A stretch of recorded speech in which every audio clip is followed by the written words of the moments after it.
Okay, so turn to page 36, major 7th chord. Let's take a look at this particular kind of chord. Our formula is merely 1, 3, 5, and 7. We use all these notes from the major scale. Nothing's different from the major scale. Since we've got it here, let's take that B flat example that's down there, and let's write out the B flat major scale. Everybody say it with me together, the B flat major scale. Ready, go. B flat, C, D, E flat, F.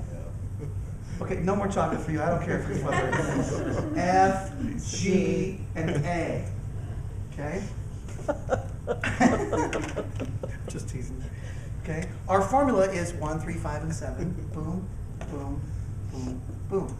So our B flat major 7 chord is going to have the notes B flat, D, F, and A in some sort of combination. Okay? I should have written that vertically. Sorry, you wrote that over. So here's our B flat major 7 chord. Now, if you remember, back in the day in Music Theory 1, this right here would just be our major triad, which would have a major 3rd here, a minor 3rd here, perfect 5th. Remember that? Yeah. So now we've got another nuance to it. Now we've taken it one more step. It's the next level, my friend Dan would say. Dan, you're watching at home, right? Next level. Next level means that now we have this big interval here of a major 7th. How many half steps in a major 7th? 11. I know you all knew that. I just threw it out there for you. Next time, don't everybody answer at once. It gets confusing. Okay? Major 7th is 11 half steps. It's only one less than the octave, right? Because the octave is 12. Then we've got the distance between D and A. The 3rd scale degree and the 5th scale degree makes another perfect 5th. So the major 7th chord could be described as a perfect 5th and a perfect 5th, in a sense. Because this right here is another P5 from D to A. Next time I'm going to write these letters in a different color. The blue's all messing me up now, sorry. And now we've got an additional major 3rd right here between F and A. Make it sense so far? Yeah. Okay. Next week we're going to do keyboard and guitar, throwing them out there, but while we're in this moment, think about on guitar, you typically have multiple notes happening, doubling. If you remember at the end of Music Theory 1, we talked about doubling on guitar. So when you take a regular major chord shape, typically you've got more than one of the root. If you're playing a B flat chord, you typically got more than one B flat happening. If you take one of those B flats and move it down a fret or down a half step, boom, you got a major 7 chord. It's just that easy. With me so far? So on the right side of that page, if you're using the note F in the key of F major, an F major 7 chord would be F-A-C-E. So on your own, as you're messing with it, try finishing those chords, see if everything makes sense. Yeah, it has a very happy sound, I think. Let's go on to the next page. Let's look at the minor 7 chord. E major scale. E major scale. Everybody recite with me the E major scale. Ready, and E, F sharp, G sharp, A, B, C sharp, D sharp. Okay? Now, our minor 7 formula has 1, flat 3, 5, flat 7. Correct? That's the formula you see on page, whatever that page is? 37. Okay? So if we have an E minor 7 chord, those notes are going to be an E. Instead of G sharp, we're going to flat the 3rd, make it a G. B stays the same. Sorry, make it a B. D sharp is flatted. D sharp goes down a half step, becomes a D natural. Let me make my B a little bit better. For those watching at home, you can all say thank you, Jesus. That B was going to drive you nuts, right? Come on, you don't have to be nice to me. I know.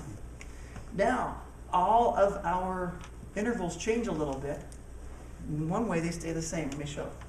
Here's our old minor 3rd, major 3rd, creating our minor triad. that we learned in Module 5. There's our P5, perfect fifth. No sweat. Now we got our new note. So we've got, now the distance between E and D is 10 half steps, aka minor 7, right? The distance between B and D here is minor third. So you can make a case and say a minor 7 chord is a minor third with a major third on top and another minor third on top of that. One way of looking at it. But here's what's interesting. Perfect. G and D is another perfect fifth. Why is that a perfect fifth? I thought that was the major 7 chord. It is, but notice we brought both of those notes down. In the major 7 formula, this is, major 3 and major 7. Now they've both been brought down a half step. So the relationship between those two notes stay the same. They're still a perfect fifth. Makes sense. Yeah? One more time with the ear. Here's an E major 7. And then E minor 7 is. So it's not just minor triad. But it also has a minor 7 in there. Make sense? Yes. Okay. Listen, here's the major 7. 1, 3, 5, 7. And I take this fifth.